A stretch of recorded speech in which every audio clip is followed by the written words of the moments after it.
Olá, amigos, amigas, bem-vindos a mais um programa da TV LFG, hoje com o LFG Convida. Eu sou o professor Ivan Luiz Marques e hoje eu tenho a honra de conversar com um dos maiores penalistas do país, indiscutivelmente um dos maiores penalistas do país. Conhecido por todos, dispensa apresentação, mas por razões de protocolo, vamos passar o currículo muito resumido do professor, né? Trata-se do professor René Ariel Dotti, professor titular de Direito Penal, professor de Direito Processual Penal de pós-graduação, coautor dos anteprojetos da parte geral e da Lei de Execução Penal de 1984, do Código Penal.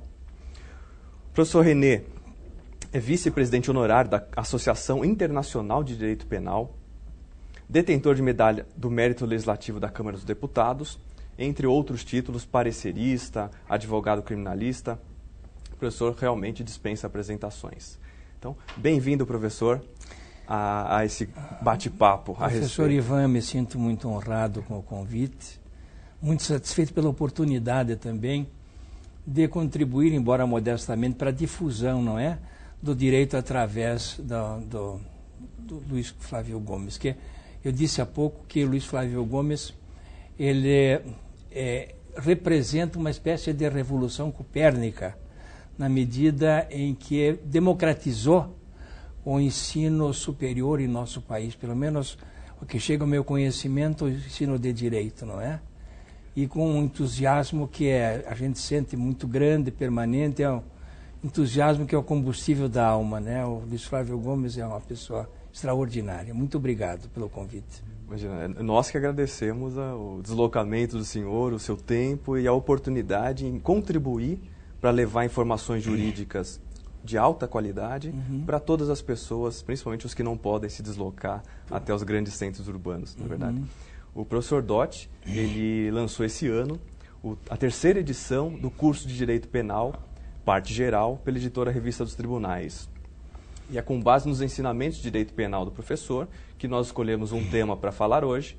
O tema é culpabilidade como elemento da pena, algo característico do professor René Ariel Dotti, e que nós iremos desenvolver hoje com mais vagar numa conversa muito agradável e proveitosa. Eu espero que todos aproveitem ao máximo.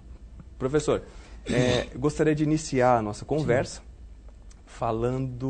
desmistificando a questão da culpabilidade. Sim. Muitos alunos, colegas chegam até o professor e perguntam: professor, eu escuto culpabilidade como princípio, eu escuto culpabilidade como dignidade humana, junto com a dignidade humana, culpabilidade como circunstância judicial do artigo 59, a medida da culpabilidade no artigo 29.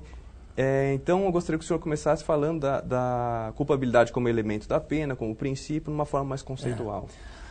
Nós podemos dizer que a culpabilidade é um instituto de múltiplas camadas, porque é o que, à primeira vista, surge de indagação dentro da concepção do direito penal subjetivo, né? Nós só sabemos que, na história do direito penal, a punição em função da responsabilidade objetiva, o simples resultado da conduta, resultado danoso, já justificava a aplicação da pena.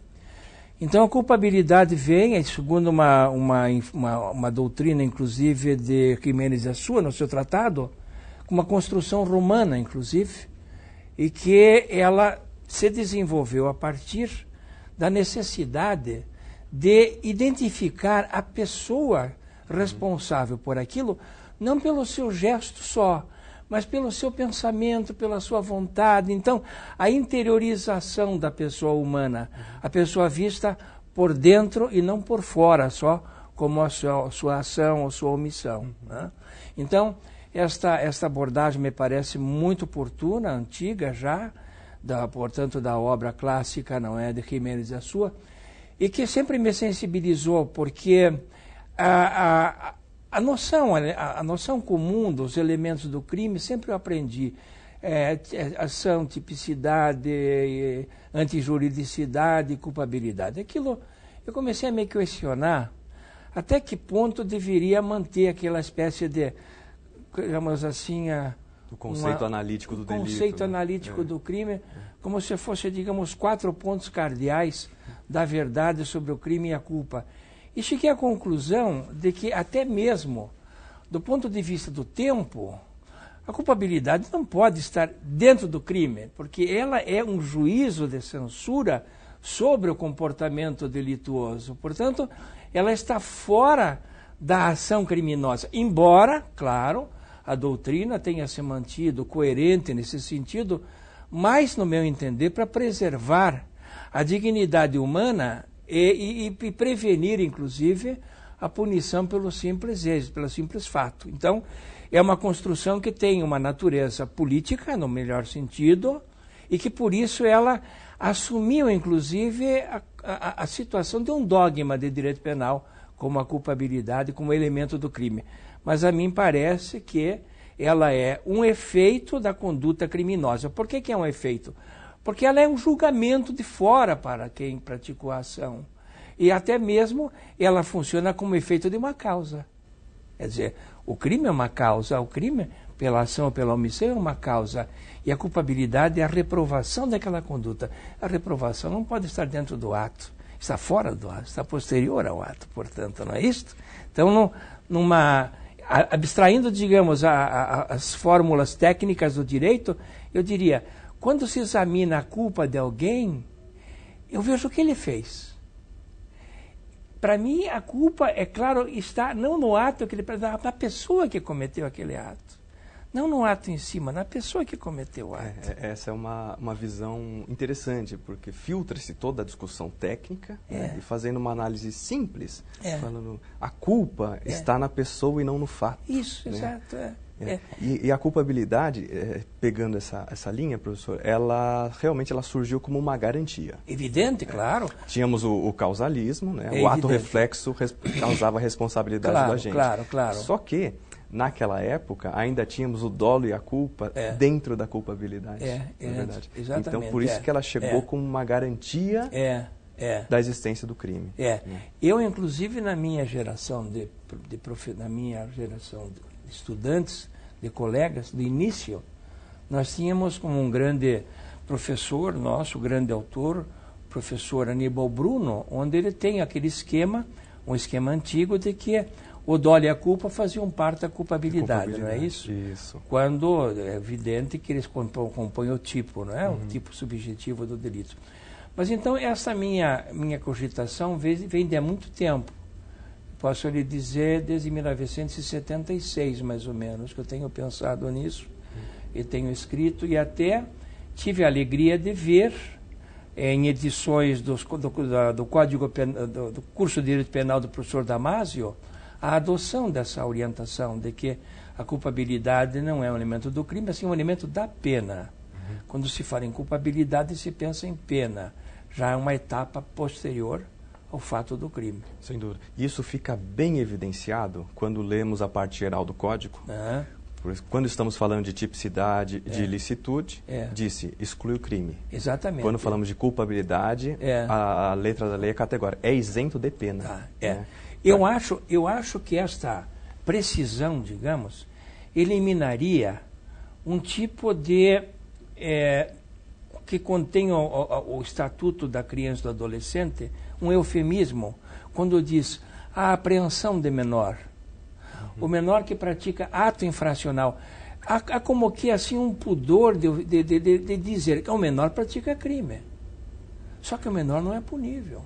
O menor pratica um fato ilícito, um fato típico ilícito. Então, na minha concepção, é evidente que se pode dizer que aquele fato é um fato criminoso também, praticado por um menor, só que ele é inimputável. Então, nesse sentido, com todas as franquias democráticas do Estatuto, eu sempre elogiei isso, há um ponto do Estatuto onde ele procura, sim, uma espécie de dulcificação do menor infrator. Então, não há prisão, há apreensão. Quando a Constituição diz a detenção, a prisão de qualquer pessoa, detenção de qualquer pessoa. Entende? Então, neste ponto, eu acho que nós não deveríamos tergiversar. Nós deveríamos ser coerentes com o princípio geral de que o crime é uma ação ou omissão típica e ilícita. Pronto, agora vem a culpabilidade ou não. Essa questão do menor realmente é uma questão que envolve muita política, né? E realmente houve uma preocupação em rotular o injusto penal como um ato infracional, né?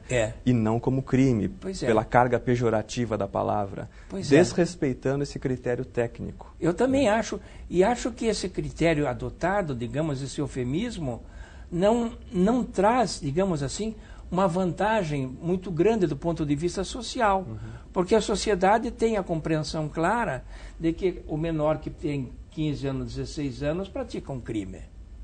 O fato que a sociedade considera naquela conduta de um crime, de uma violência de um crime. Então eu acho que é um equívoco que leva, portanto, a ironias de interpretação. Sem que com isso se pretenda, é claro, criminalizar indevidamente os menores. Eu sempre, nas minhas turmas, eu faço pesquisas sobre o problema da capacidade penal. E, invariavelmente, os meus alunos sempre têm a maioria contra o rebaixamento da idade para efeito de capacidade penal. Manter nos 18 anos, sim, porque com 15, 16 anos pode entender o caráter criminoso, mas a formação da personalidade, as condições adversas, muitas vezes, em que a pessoa vive, a infância, inclusive, em determinado lugar onde os valores são subvertidos. Então, como é que vai se exigir? Ela é abandonada durante um período de sua vida como criança, mas depois ela é encontrada como adulto para ser punível, aos 16 anos, 17 anos. E uma outra coisa importante, professor Ivan, que eu estive vendo também, a Folha de São Paulo publicou, em certa ocasião, uma pesquisa de que 1% apenas da criminalidade é essa de menores de 16 e 15 anos. Mas, infelizmente, é esta notícia do menor que praticou crime que ganha a mídia. A repercussão da mídia. Repercussão. Essa questão é interessante, pois exemplos de crimes bárbaros praticados por menores chegam nos veículos de informação e imediatamente isso é colocado em pauta. A diminuição da maioridade penal.